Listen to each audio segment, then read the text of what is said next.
Hello everybody, this is Danny from Deep South Homestead. We're back out here at the garden today. We're experimenting with this particular way of gardening again, with container gardening. Last year we learned with our peppers that they done a lot better in containers than they actually did in the ground. And that's kind of unusual, but the containers are a way that we can control everything. And it seems to be working well.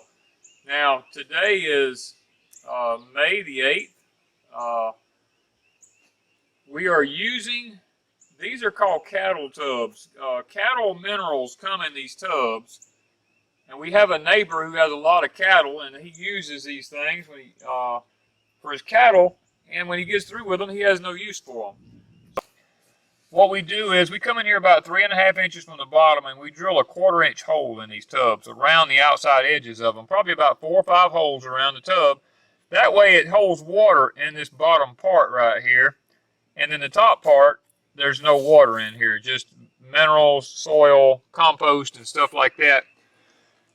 We've learned that our peppers do extremely well in this. Now this year, we're really not worried about saving seeds. We are growing a multitude of different types of peppers here. We have banana peppers. We have, now these are sweet banana peppers because we use a lot of those. We have what's called yellow bell peppers down here. We've got a few of them. We have the California Wonder bell peppers, which is a green pepper. Now the yellow bell is a yellow. The California Wonder is a big green pepper. And then we have one here called the Mucho Nacho pepper, for like if you want something a little bit warmer. We got a few of those. And then down here we have what's called the Big Berthas. Now this is a hybrid variety that makes a huge bell pepper. We've got several of them. But now what we've done this year is we've seen a lot of videos where people talk about pinching the top side of them when they're just little small plants. Well, I've never really done that before, but this year I decided to give it a try. And what I done was I left about half of my peppers with the tops in them, and half of them I pinched the tops out of. Well, the ones that I pinched the tops out of seemed like they weren't going to do anything. But then all of a sudden, look at them here. They're coming out. They've got limbs everywhere on them. So I see that that is not going to hurt the plant. Now here's one I did not pinch the top out of. This one is almost just as tall as this one, but this one, according to what people are saying, will have twice the peppers on them that the tall one here with, because there's more lateral branches on it. So we're going to see how that goes. We've done a lot of them that way this year as an experiment. I really believe that it's going to work out okay. And I like the container gardening with the cattle barrels because I can control the water, I can control the weeds, I can control the fertilize. If I've got a problem, I can isolate it into one pot. I can soil test it. I can pH test it. I can temperature test it. And another thing, if you're looking at me, I'm facing the sun.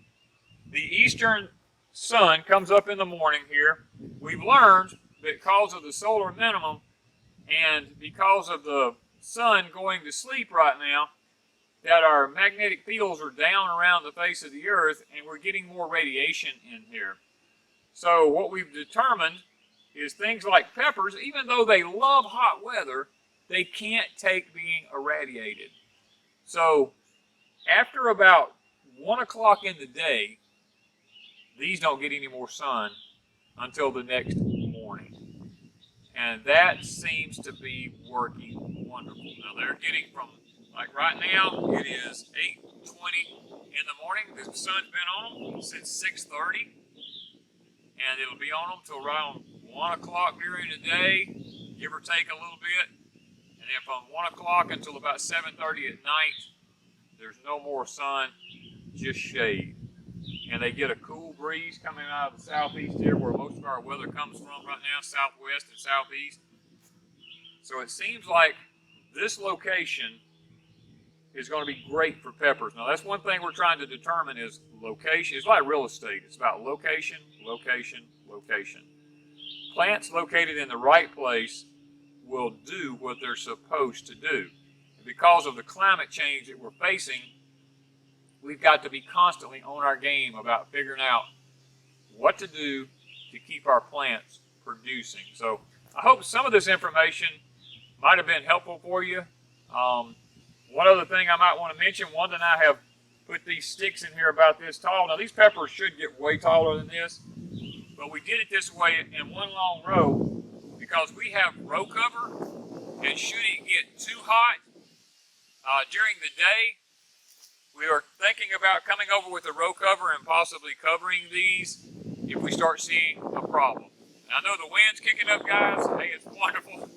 But for videoing, it's really not that good of a deal. But I just wanted to talk to you about this for just a minute. Maybe some of the things we talk about here will help you in your garden this year and make your peppers grow a little bit better. So thank you, guys, from Deep South Homestead.